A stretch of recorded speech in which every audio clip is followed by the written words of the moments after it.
Assalamualaikum warahmatullahi wabarakatuh. Apa kabar kalian semua? Semoga kalian selalu dalam keadaan sehat walafiat, dalam lindungan Allah, dan selalu bersemangat menjalani aktivitas bagaimanapun keadaan dan situasinya. Kita bertemu lagi di pertemuan pertama kita dalam semester ini, anak. Kali ini Ibu akan membahas mengenai teks berita. Sebelum kita masuk ke dalam materi, Ibu ingin menyampaikan terlebih dahulu tujuan dari pembelajaran ini.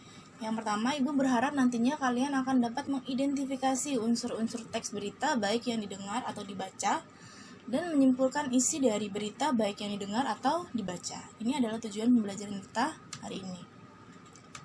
Oke, sebelum masuk lagi, ini adalah pertanyaan yang nantinya harus kalian jawab.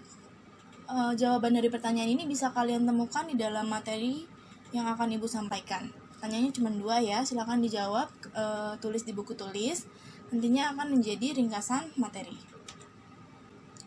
Kita masuk ke dalam pengertian teks berita. Teks berita adalah teks yang berisi informasi atau kejadian penting yang telah atau sedang terjadi dan disajikan melalui media cetak atau maupun elektronik. Oke. Di sini kita punya 3 kata kunci mengenai teks berita. Teks berita itu adalah berisi informasi mengenai sebuah kejadian atau peristiwa yang disampaikan melalui media. Ada 3 kata kunci mengenai teks berita, yaitu informasi, kejadian, dan media. Melalui ini Ibu harap kalian akan lebih memahami mengenai teks berita nantinya. Diingat baik-baik kata kunci ini ya, nak. Oke, kita masuk ke dalam unsur-unsur berita. Kalian pasti sudah familiar dengan istilah 5W1H, yaitu apa, di mana, kenapa, siapa, mengapa, dan bagaimana. Nah, di dalam bahasa Indonesia kita menyingkatnya menjadi adik simba. Apa, di mana, kenapa, siapa, mengapa, dan bagaimana. Ini adalah salah satu unsur dasar yang bisa kita temukan di dalam teks berita. Nah, di sini kita punya contoh teks berita. Coba kita lihat ya. Tadi kan unsurnya ada apa, di mana, kenapa, siapa, mengapa, dan bagaimana. Di sini dalam unsur berita ini kita bisa menemukan apa aja nih, nak? Mengenainya, apanya apa nih? Kita baca dulu ya. Kemendikbud ungkap masalah belajar daring, ancaman putus sekolah ada di Papua. Apanya berarti ini mengenai masalah belajar daring atau belajar di rumah. Di mananya? Kementerian Pendidikan dan Budaya juga menggelar survei. Kira-kira di Papua atau di Jakarta nih penyampaiannya? Orang yang menyampaikan ini di Papua atau di Jakarta? Di Jakarta ya. Kepala Balitbang Kemendikbud Toto Suryanto dalam rapat dengan Komisi 10 DPR Kamis. Di sini kita sudah menemukan siapa dan kapan. Toto Supriyatno yang menyampaikan sebagai wakil dari Kemendikbud diwawancarai pada hari Kamis tanggal 9 Juli 2020. Kemudian kayak mengapanya berarti ini mengenai untuk mengapa dan bagaimana akan kita temukan lebih lanjut lagi nantinya. Sekarang Ibu mau menyampaikan cara membuat kesimpulan dari teks berita. Gimana sih caranya kita membuat kesimpulan dari sebuah teks berita, nak? Pertama, yang pasti kita harus membaca dulu teks berita ini. Ibu akan membagi menjadi beberapa paragraf. Paragraf 1, ini paragraf 1, ini paragraf 2, ini paragraf 3, ini paragraf 4, 5, dan 6. Kita akan membaca 2 paragraf pertama dan mengambil kesimpulan dari 2 paragraf pertama ini. Kementerian Pendidikan dan Kebudayaan juga menggelar survei kepada guru, kepala sekolah, orang tua, dan para siswa terkait evaluasi belajar dari rumah. Hasilnya, mayoritas siswa mengalami hambatan dan kesulitan dalam memahami pelajaran. Mayoritas mengalami kesulitan memahami pelajaran, kurang konsentrasi, tidak dapat bertanya langsung kepada guru, sehingga kebiasaan-kebiasaan dari tatap muka bisa interaksi langsung, memahami mata pelajaran langsung dari guru, ketika belajar dari rumah itu membutuhkan perjuangan yang cukup tinggi. Dan anak memang mengaku kesulitan memahami pelajaran ini cukup banyak. Kata Kepala Balitbang Kemendikbud Toto Supriyatno dalam rapat dengan Komisi 10 DPR Kamis 9 Juli 2020.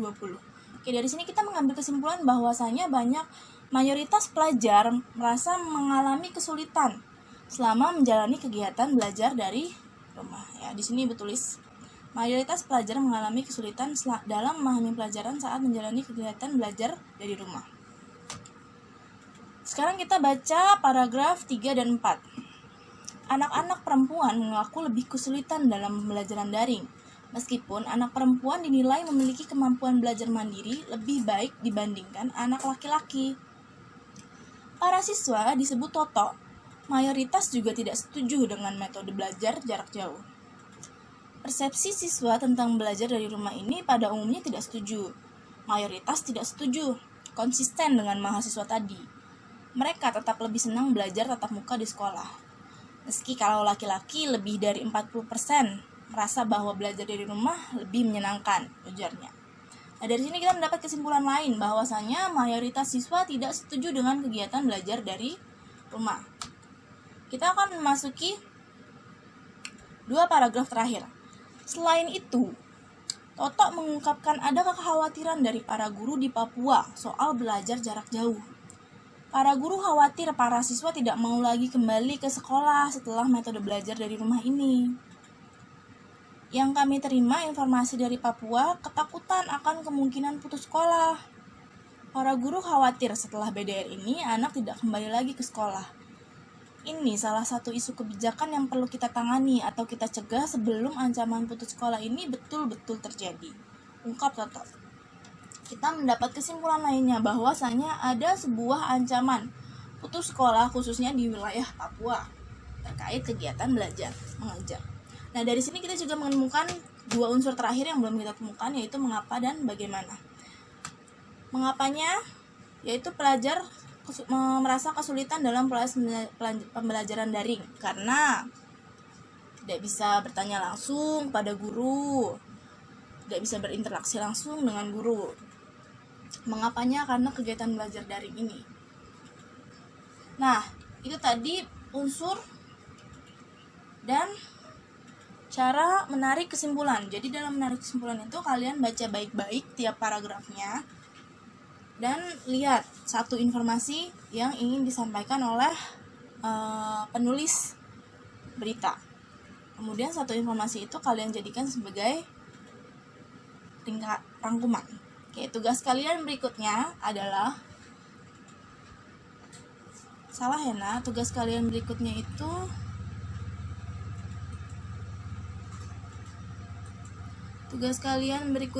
adalah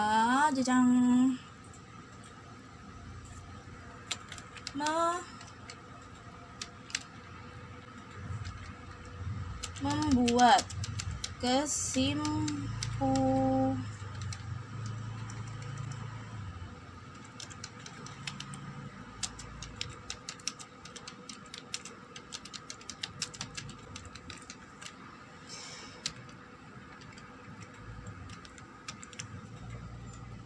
Tugas kalian berikutnya adalah membuat kesimpulan dari teks berita berikut. Oke. Ikuti metode yang sudah Ibu lakukan, ya. Baca masing-masing paragrafnya, lihat masing-masing paragrafnya apakah ada satu informasi yang bisa kalian tarik. Kemudian jadikan satu informasi itu sebagai kesimpulan. Bisa 3, bisa 2. Jadi nantinya kesimpulannya ini seperti ini ya, Nak. Bisa ada 3 atau mungkin cuma 2 atau malah ada 4, ya.